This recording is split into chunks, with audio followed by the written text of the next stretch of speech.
ওই যে ধামসা বাজে মাদল বাজে এই ছো ঝুমরের তালে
নমস্কার।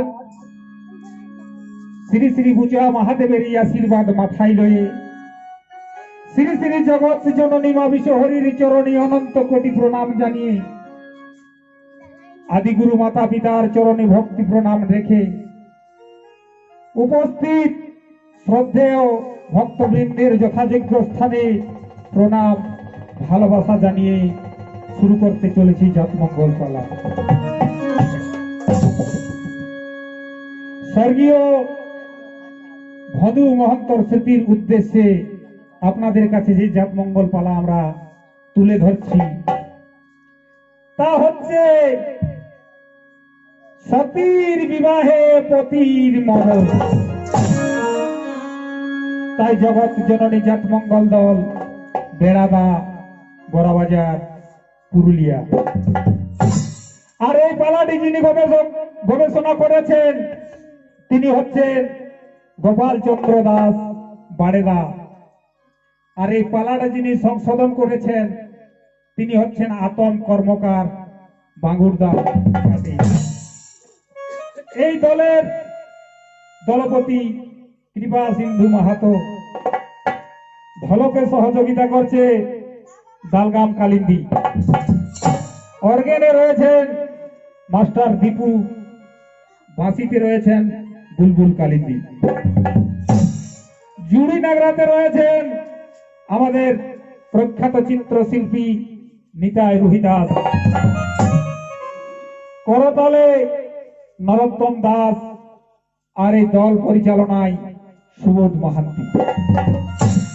দুয়ারিতে রয়েছেন বুদ্ধেশ্বর কুম্ভকার ও স্বপন রজক। সহযোগিতায় রয়েছেন আমাদের ইন্দ্রজিৎ সিংহ বাবু, কিশোর মাহাতো, আশিস মাহাতো। এদিকে মেরাকোষে রয়েছেন পেলারাম মাহাতো ও কাজল স্বর্ণকার। তাই মায়ের নাম স্মরণ করতে করতে আমরা সেই পালার মধ্যে প্রবেশ করছি। এই পালার মধ্যে যদি কোন রকমের ভুল ত্রুটি হয় তাহলে নিজ গুণে মার্জনা করবেন। আর আমাকে আপনারা সবাই জানেন, আপনাদের সুপরিচিত শিল্পী ডাক্তার যদুনাথ মাহাতো। তাই মায়ের নাম স্মরণ করতে করতে আমরা পালার মধ্যে প্রবেশ করছি। ইয়ো মা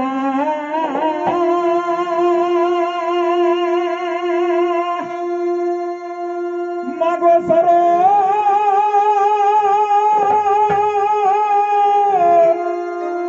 নইলাম তব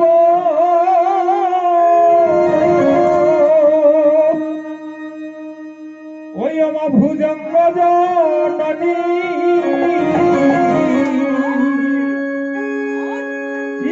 নিজ গুণে কৃপা করে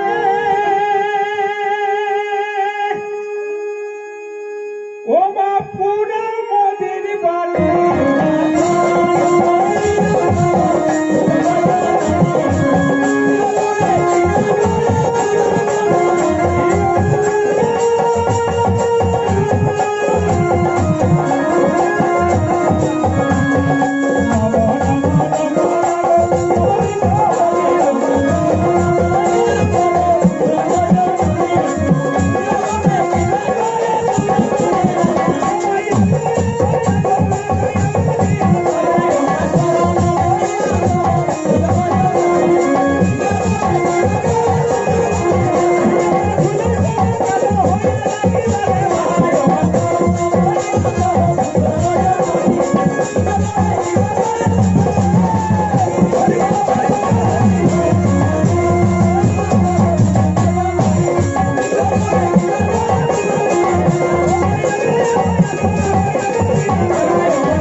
অধিপতি চাঁদ সদাগর। মা বিশহরীর কোপে তার 6 পুত্র হয়েছে বিনাশ। কান্নার রোল ভেসে উঠেছে সেই সুচম্পা নগরে। কিন্তু চাঁদের পুরস্কার সে বলছে, আমার যাবে যাও 6 পুত্র, কিন্তু আমি বিশহরী চেংমুড়ির পূজা কোনোদিন করব না। তাই সনকা বলছি, সনকা সনকা আমি বাণিজ্যে যাত্রা করব, কারণ আমার এই সুচম্পা নগরে আর মন ভালো লাগছে না। তাই সনকার কাছে বিদায় লই সপ্তডিঙ্গা তরিতে ৭২,০০০ মাঝি মৌলা লয়ে তিনি বাণিজ্যে যাত্রা করলেন দক্ষিণ পাটনে। কিন্তু সেখানে রাজা চন্দ্রকেতুর রাজ্যে তিনি মা বিশহরীর কোপে চোর আখ্যা পেয়ে এসে বন্দী হলো রাজা চন্দ্রকেতুর হাতে। তার শাস্তি হলো কারাদণ্ড 12 বৎসর। 12 বৎসর পর দেবাদিদেব মহাদেবের কৃপায় সে ছাড়া পেয়ে আবার ফিরে আসছে সুচম্পা নগরে। কিন্তু আস্তে আস্তে সেই সমুদ্রে তার হয়েছে ভরাডুবি। ৭২,০০০ মাঝি মৌলা সহ তার সমস্ত ধন রত্ন ডুবে গেল জলে। কিন্তু কোন রকম প্রাণে বেঁচে গেল সেই চাঁদ সদাগর। প্রাণে বেঁচে ক্ষুধায় তাড়নায় সে রাজবেশ ছেড়ে আজ ভিখারির বেশ ধারণ করে কোন রকম রাতের অন্ধকারে প্রবেশ করেছে সুচম্পা নগরে। কিন্তু ছেওয়া চেড়ি তারে চোর বলে অনেক মারধর করেছে। ছুটে এসেছে নেড়াই নকল, বলছি, ওরে নেড়া, আমাকে মারিস না রে, আমি তোদের রাজা চাঁদ। নেড়া বলছে, বেটা স্বর্গের চাঁদ জমিন মে কেসে আরে, মারো বেটাকে আরো 2-4 ডান্ডা। তাই চাঁদের শব্দ শুনে সনকা জননী ছুটে এসে বলছি, ওরে এ তো সত্যি সত্যি তোদের রাজা। নেড়াই বলছে, বাপ রে বাপ, শালা শিয়াল মারতে গিয়ে আমি বাঘ মেরে ফেলেছিলাম। বলছে, যা হোক, চাকরিতে বেঁচে গেছে। তাই সনকা জননী জিজ্ঞাসা করছেন, রাজন, এই দুর্দশা আপনার কি করে হলো? বলছি, ওগো দেবী, বলছি, ওগো প্রিয়তমা, ওই বিশহরীর কোপে আমার ৭২,০০০ মাঝি জলে ডুবে মরে গেছে। আমার সেই সপ্তডিঙ্গার সেই ধন সম্পদ ধন করে তলিয়ে গেছে। কোন রকম আমি প্রাণে বেঁচে এসেছি। তাই যখন গ্রামের লোক শুনতে পেয়েছে যে ৭২,০০০ মাঝি মৌলা, কারো ভাই, কারো দাদা, কারো স্বামী মারা গেছে, তখন কান্নার রোলে আজ ভেসে গেছে সেই সুচম্পা নগর। কেমন হয়েছে আজ বর্ণনা করছেন কবি। ইয়ো গো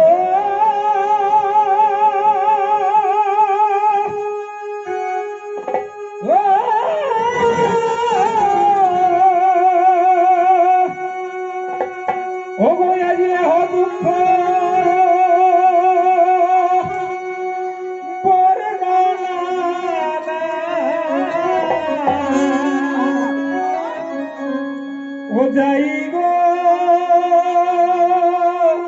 ও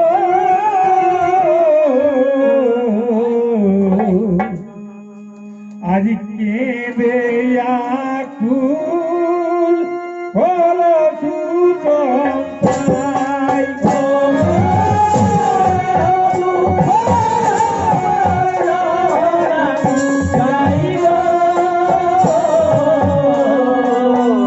কেঁদে আকুল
স্বামী হারিয়েছে সেই সীতার সিঁদুর বুঝে আজ হাতের শঙ্খ ভাঙছে, আজ কান্নায় ফেসে যাচ্ছে সুচম্পানগর। চাঁদ সদাগর বলছে, ওডি তোরা কাঁদিস না, তোদের ক্রন্দন শুনে আমার বুকটা ফেটে চৌচির হয়ে যাচ্ছে।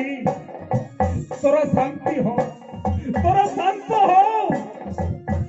যাদের যে আপন জন হারিয়েছে তারাকে তো আমি আর ফিরে আনতে পারবো না, কিন্তু তার পরিবর্তে ক্ষতিপূরণ স্বরূপ সহস্র স্বর্ণ মুদ্রা এবং আবার 5 বিঘা করে জমি তাদের নামে বন্দোবস্ত করে দেব। বলছে নেড়াই নবর, এই কাজটি তুমি তাড়াতাড়ি করে দাও। কিন্তু কিন্তু আপন হারার বেদনা তারা কি আর সহ্য করতে পারছে? তাই আপনার শোকে তারা এদের হারা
তাদের পরিজনদের আজ সহস্র করে স্বর্ণ মুদ্রা এবং 5 বিঘা করে জমি বন্দোবস্ত করে দিবে।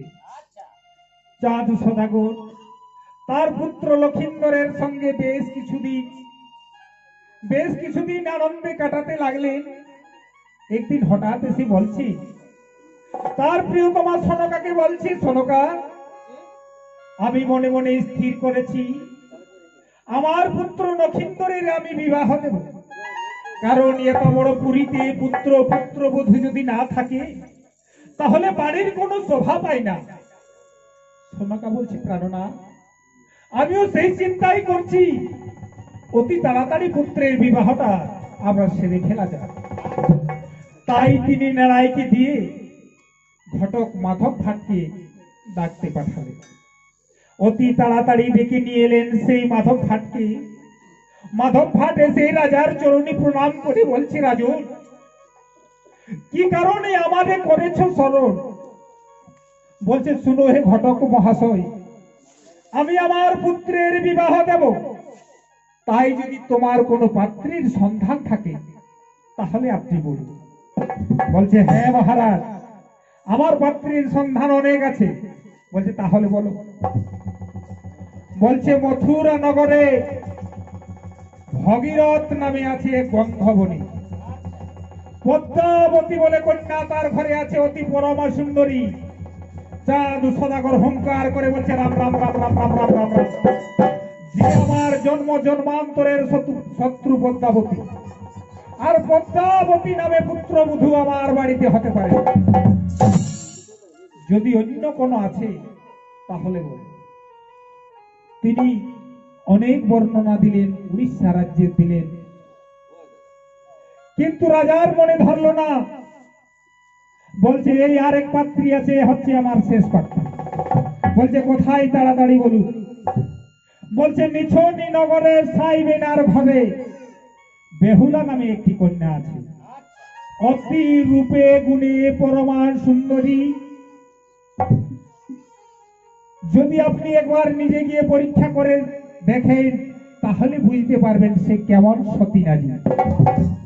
বলছে, ঠিক বলেছ, আমি ওই সাই সদাগরকে অনেক দিন পূর্বের থেকেই জানি, যদি সত্যই তার কন্যা সতী হয় তাহলে তাহলে আমার পুত্রবধূ রূপে স্বীকার করব। তাই চাঁদ সদাগর, ঘটক এবং লক্ষিন্দর এবং আরো 5 জন কুটুম বন্ধু লয়ে তিনি উজানিতে রওনা দিয়েছেন। সঙ্গে লয়েছেন লোহকলাই, যে আমি তাকে পরীক্ষা করব। ওদিকে সাইবেনার ঘরে ঠিক একটি 11 বছরের মেয়ে, তিনি আনন্দের সাথে সঙ্গী সাথীর সঙ্গে সারাদিন খেলা করে। নিশীতে নিদ্রা যাচ্ছে আজ বেহুলা কেমন করে।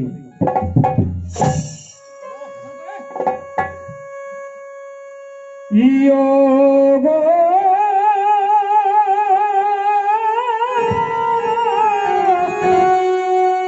ওয় পিতা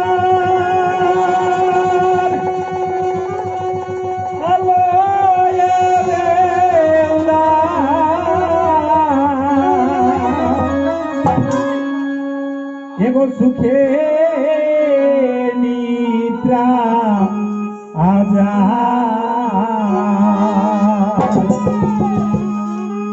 আয়াজ দাইনে বাবে এ সখী মনে চামড় ঢুলাই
আজ সোনার পালঙ্কে নিদ্রা যাচ্ছে। নেতের বছর, নেতের তসর, নেতের মশারিতে নিদ্রা যাচ্ছে বেহুলা। আজ মধ্যরাত্রিতে তার মস্তক শিওরে মা বিশোহরি এসে দাঁড়িয়ে বলছে, ওলো বেহুলা, বলছে ওলো বেহুলা, তুই 12 বৎসরের জন্য এই পৃথিবীতে এসেছিস, আর তোর 11 বৎসর পূর্ণ হতে চলেছে।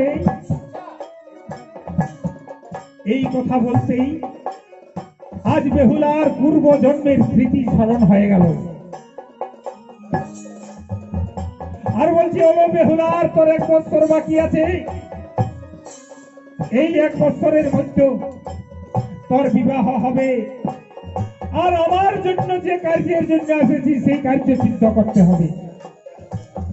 আর তোরে বলে দিয়ে যাচ্ছি, তুই প্রভাতে স্নানে যাবি সেই তৃত মুক্তার সরে, সেখানে পূজা করবি ভগবতী, আর বর চেয়ে নিবি তোর সেই বিবাহের বরে। এই বলে বিশোহরি চলে গেলেন আপন সিজু আর শিখরে। বেহুলার নিদ্রা ভঙ্গ হয়ে গেল। যেমনই নিদ্রা ভঙ্গ হয়েছে বলছে, কি আমি হেরলাম আমার সেই চতুর্ভুজা জগৎ জননী। তাই বেহুলা কি করছে, এখন মনে মনে প্রণাম করে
আজ প্রভাত হয়ে এসেছে, আজ বৃক্ষে বৃক্ষে ডাকছে সেই কোকিলের কুহুতান।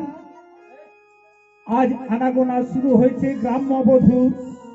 গ্রাম্যবধূ দিঘির ঘাটে যাচ্ছে জ্বলন্তি, তাই নুপুরের ধ্বনি তাই প্রভাতকে আজ মুখরিত করে তুলেছে। এমন সময় সুমিত্রা জননী গিয়ে বলছে, মাগো বেহুলা, আজ প্রভাত সময়ে তোমার মনে এত উদাস কেন মা?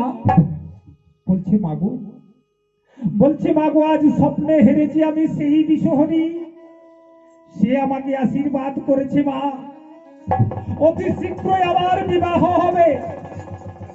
তার মাতা মুচকি হেসে বলছে, আমিও আশীর্বাদ করছি যেন তোর তাড়াতাড়ি বিবাহ হবে। বলছি কিন্তু মাগো, আমি আজকে যে স্নান করতে যাব সেই পিত মুক্তার সরে, সেখানে আমি পূজা করবো আমার সে আরাধ্যা ভগবতী। বলছি উত্তম প্রস্তাব মা, আমি তোর সঙ্গী সাথীগণকে সাজিয়ে দিচ্ছি, তুই প্রভাত কালে গিয়ে স্নান করে দেবী ভগবতীর পূজা করবি। তাই পুষ্প চয়ন করে পঞ্চপ্রসরায় পঞ্চপ্রদীপ লয়ে আর বেহুলা তার সঙ্গী গণকে লয়ে আজ স্নান করতে যাচ্ছে। কেমন করে স্নান করতে যাচ্ছে আজ বেহুলা? কেমন করে? বেহুলার হাতে তেলের বাটি,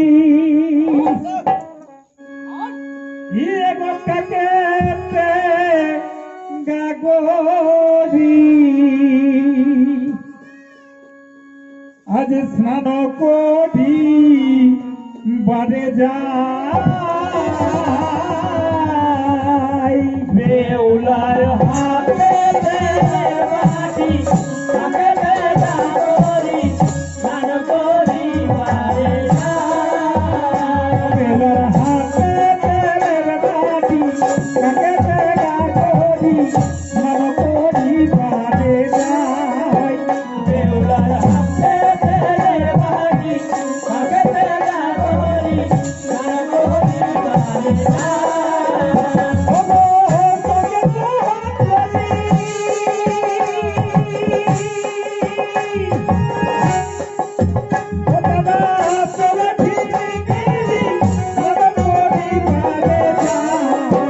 বেউলার হাতে তেলের বাটি, তাকে বেলা করি, স্নান করি বারে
ধরি তাকে প্রেরণা করি নাম করি বারে বারে।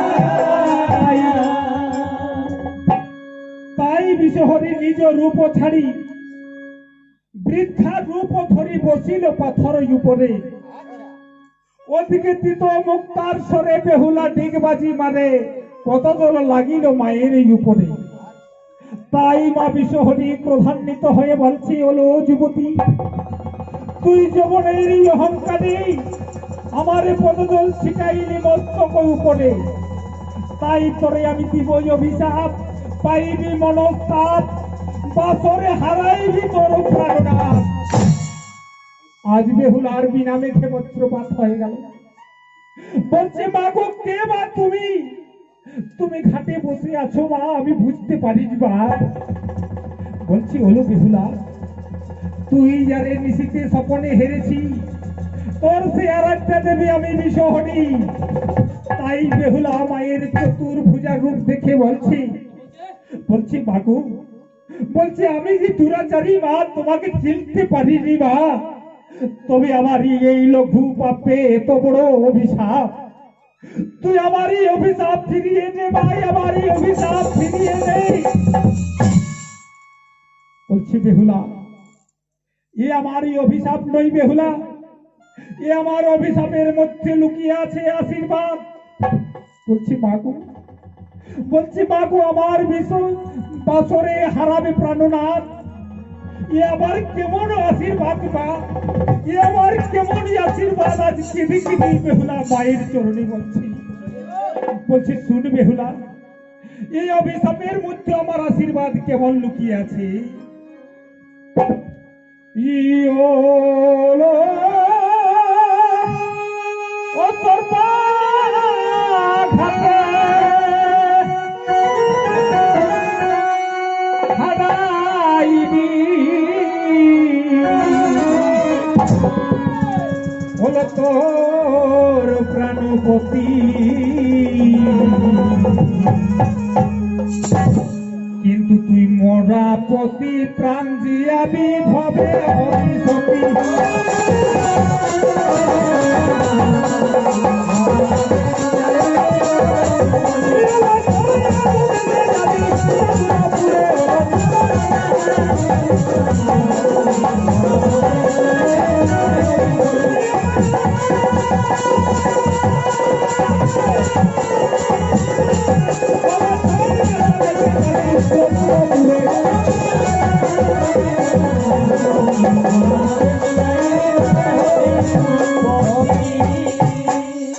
তুই 6 মাস ভেসে যাবি ইন্দ্রসুরপুরে, আর তোর মরাপতির প্রাণ জিয়াবি।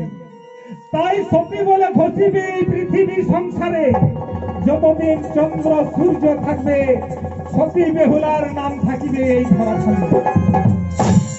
বলছি মাগু, যদি তাই হয় মা, তাহলে তোর এই অভিশাপ আমি মাথা পেতে গ্রহণ করলাম মা। বলছি বেহুলা, শুন, তোর অতি সত্তর সম্বন্ধ আসতে চলেছে, তোকে লৌহকলাইয়ের পরীক্ষা দিতে হবে।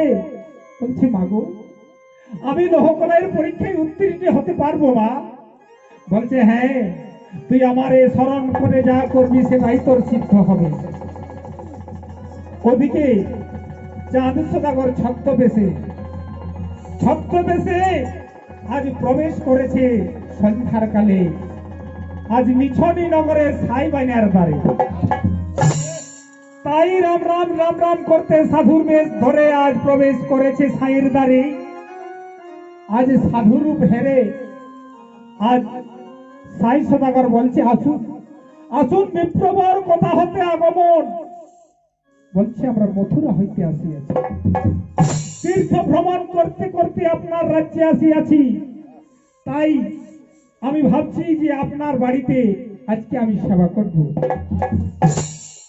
তাই সাই সদাগর বলছে, উত্তম প্রস্তাব, আমি সাধুর সেবা দেব, এর চেয়ে আর আনন্দ কি হতে পারে। বলছে, আমার একটি শর্ত আছে, কারণ আজকে দেখুন পূর্ণিমার নিশি, আজকে পূর্ণিমার নিশি, আর আমি ব্রত করেছি একাদশী। আজকে পূর্ণিমার নিশি আর ব্রত করেছি একাদশী, এই ব্রত আপনার বাড়িতে পালন করব। বলছে উত্তম কথা, আসুন আমি তার সমস্ত ব্যবস্থা করে দেব।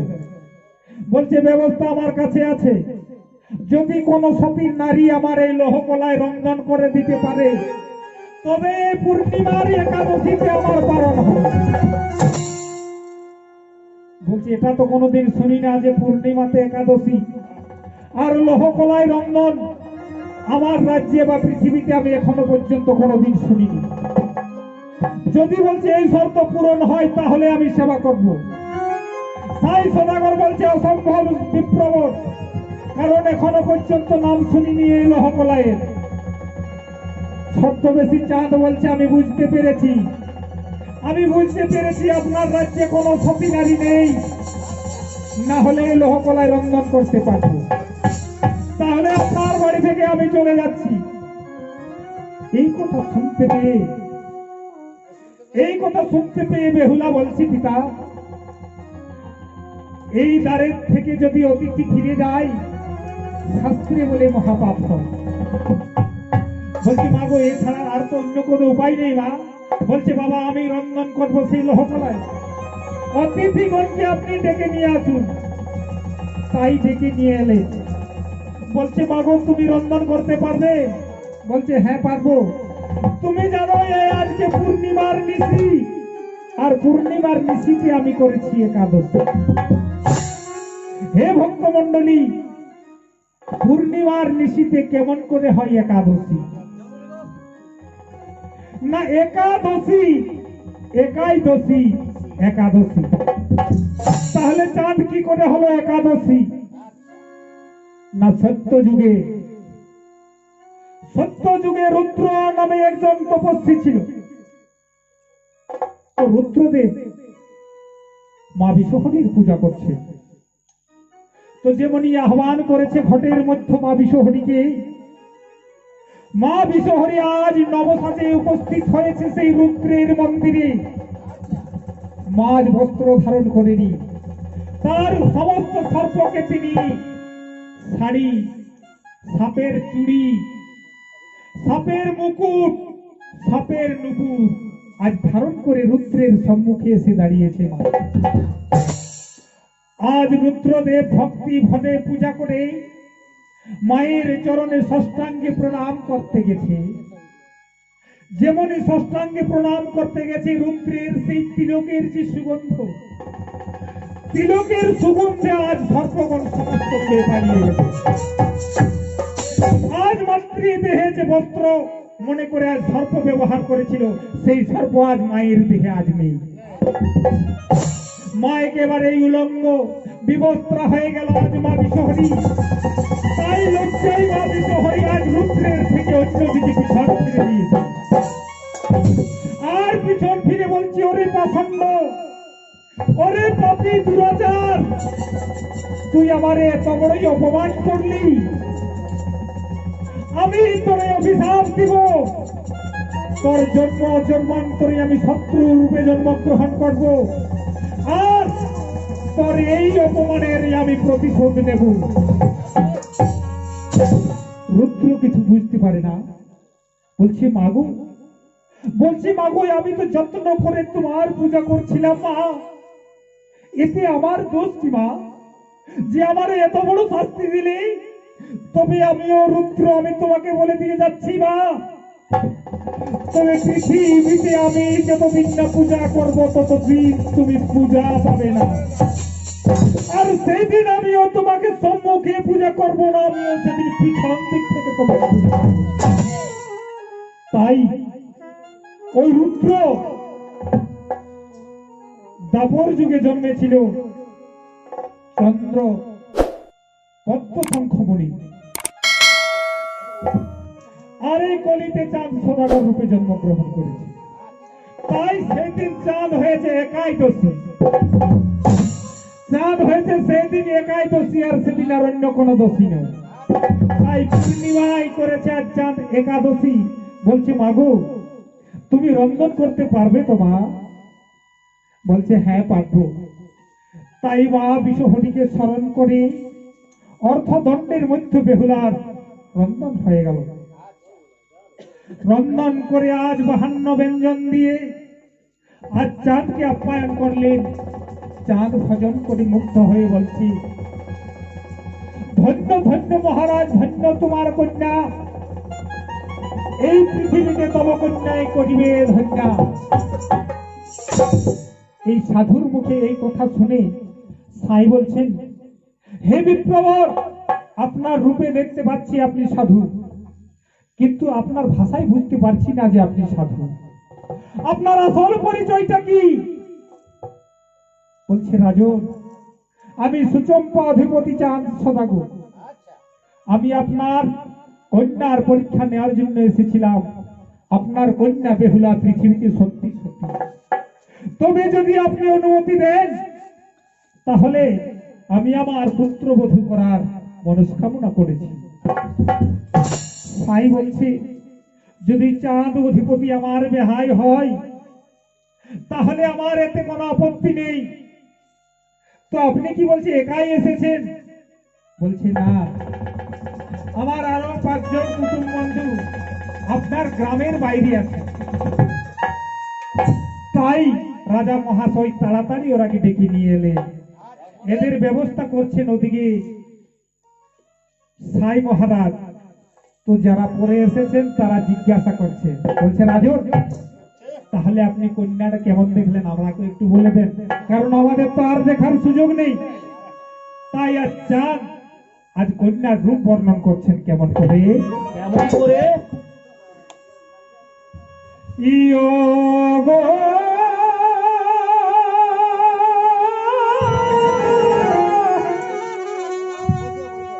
কি দিব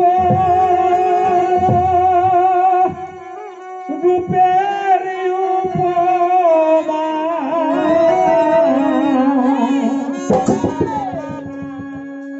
ও যেমন ঘিয়ের অলসি এগো সারো দয়া আকাশে যেমন পূর্ণিমার শশী,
আমি এখনো কোনোদিন হেরিনি।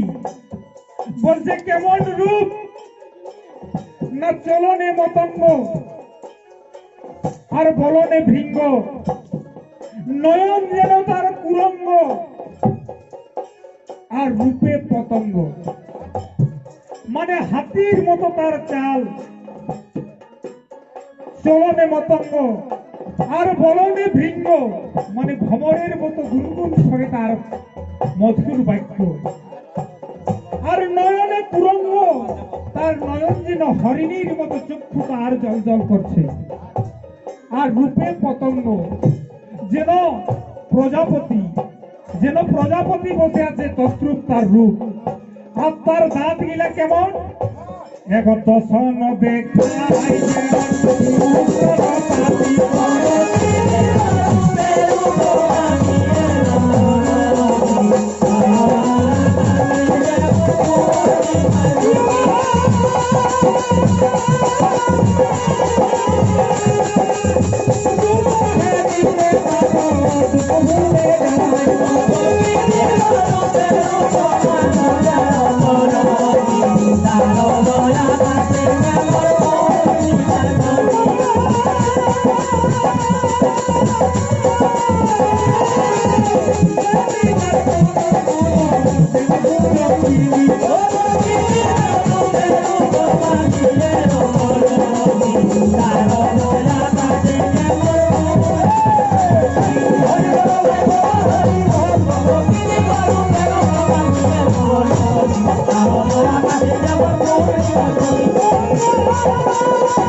আজ পঞ্চমুখে বর্ণনা দিয়ে আজ শেষ করতে পারছে না চাঁদ অধিপতি, কিন্তু সেই সময় আজ সাই সদাগর হাতে জলের ঘুঁটি লয়ে আজ তারাকে আপ্যায়ন করে তাদের ভোজনের ব্যবস্থা করলেন। সোনার থালিতে তাদের খুব যত্ন সহকারে তাদের পরিবেশন করলেন। খাবারের শেষে তাম্বুল দিয়ে তারাকে সুয়াসন দিয়ে বসার ব্যবস্থা করে দিলেন। এমন সময় চাঁদ সদাগর বলছে, রাজন, যদি আপনার ওই অনুমতি থাকে তাহলে আমার বিবাহের দিনটা আমরা ঠিকঠাক করে বাড়ি যাব। বলছে, হ্যাঁ, উত্তম প্রস্তাব, তাহলে কোষ্ঠী নিয়ে আসুন। তাহলে দুই পক্ষের কোষ্ঠী নিয়ে এলো ঘটক মাধব ঘাট বর্ণনা করছে, পূর্বাষাঢ়া ধনুরাশি লক্ষিন্দর হয়, হস্তকন্যা বেহুলার এই কোষ্ঠীতে আছো। বলছে, মিলন উত্তম হয়েছে মহারাজ, কিন্তু বলছে আবার কিন্তু কোথা থেকে এলো? বলছে এদের বিবাহে সর্পযোগ আছে। বলছে, থাক সেই সর্পযোগ, আমি সাতালি পর্বতে লোহার বাসঘর নির্মাণ করে আমি আমার পুত্রবধূকে রাখবো। তুমি বিবাহের দিনটা স্থির করুন। তাই হাতে পাঁজি পাল্টাতে বলছে, বিবাহের দিনটা বলছেন দ্বিজবংশী দাস, পঞ্চবিংশ তিথি হয় একাদশী তিথি, বৃহস্পতিবারে বিবাহ হইল স্থিতি। পঞ্চবিংশ তিথি বৈশাখ মাসের পঞ্চবিংশ তিথি মানে 25শে বৈশাখ, একাদশী তিথিতে বৃহস্পতিবার। আবার চৈতন্য দাস বর্ণনা করেছেন আষাঢ় মাসের ত্রয়োদশী তিথিতে বিবাহ হইবে রাত্রিতে গোধূলি লগ্নেতে। তবে যাই হোক, একটা তিথিতে বিবাহ হয়েছিল, তাই বিবাহের দিন স্থির হয়ে গেল। বলছে, মশাই, তাহলে আর আমরা বিলম্ব করব না, আমরা তাড়াতাড়ি চলে যাব আমার রাজ্য সুচম্পায় চলে গেলেন। বলছে, নেড়াই, তুই ডেকে নিয়ে আয় ওই কারিগর বিশ্বকর্মাকে, আমি সাতালি পর্বতে লোহার বাসঘর নির্মাণ করব। তাই বিশ্বকর্মা তার 1600 কর্মকারকে লয়ে তিনি হাজির হয়েছে। চাঁদ সদাগর বলছে, এই সাতালি পর্বতে লোহার বাসঘর নির্মাণ করব, তার ভিতরে রাখবো পুত্রবধূ। এর জন্য কত কি সামগ্রীর প্রয়োজন কারিগর মশাই একবার বলুন। তিনি সুতা যোগে মাপ করে বলছেন, এখানে বাসর নির্মাণ করতে লাগবে সহস্রমণ লৌহ এবং 100 মণ ফটিক পাথর, আর কেজি 50 স্বর্ণ লাগবে, যেটাকে সোনাদানা দিয়ে ফুল ফাল করে সাজাতে হবে। বলছে, নেড়াই, তুমি একসঙ্গে দিয়ে দাও, যেন তার আগে আর কোনো দিকে এদিক ওদিক হতে না হয়। কয়েকদিনের মধ্যে তারা আবাসন নির্মাণ করে দিবে। মা বিশ্বহরি বলছে, ওরে বিশ্বকর্মা, তোরা কেমন বাসন নির্মাণ করলি বাবা? বলছে, বাবু, এমন বাসন নির্মাণ করেছি মা, যে বায়ু প্রবেশ করতে পারবে না। বলছি, ওরে, তাহলে তোরা থাকতে আমার পূজা এই পৃথিবীতে বুঝি হবে না? বলছি, মাগু, আমরা যার নুন খাই তার তো গুণ গাই বা। চাঁদ অধিপতি আমাকে ন্যায্য পাওনা দিয়ে বাসন নির্মাণ করেছে, আমরা কেমন করে সেটা করতে পারি? বলছে, শুন, যদি তোরা বাসনে চিত্র রেখে না দিস, তাহলে ওই কালী দহে জলে তোদের সমস্ত কর্মকারকে আমি ডুবিয়ে মারব। প্রাণ হয়ে বিশ্বকর্মা গিয়ে বাসনের দক্ষিণ পার্শ্বে একটি সুতোর সঞ্চার ক্ষেত্র রেখে দিল। বাসর দেখে এসে আজ নেড়াই নগর বলছে মহারাজ বাসর নির্মাণ তৈরি হয়ে গেছে। বলছে তাহলে বিয়ের দিনও চলতে এসে গেছে রে, তাড়াতাড়ি যা, তুই আমার সমস্ত রাজ্যে সবাইকে নিমন্ত্রণটা দিয়ে দে। যারা আমার রাজ্যে গণ্যমান্য ব্যক্তি তারাকে তুই পত্র দিবি, আর এমনিতে সমস্ত গ্রামকে ঢল দিয়ে জানিয়ে দিবি যে 25 বৈশাখ আমার পুত্রের বিবাহ। তাই নেড়াই নগর বগলে কার লয়ে আর আমাদের এই বায়েন দালগামকে লয়ে তিনি সেই সুচম্পা নগরে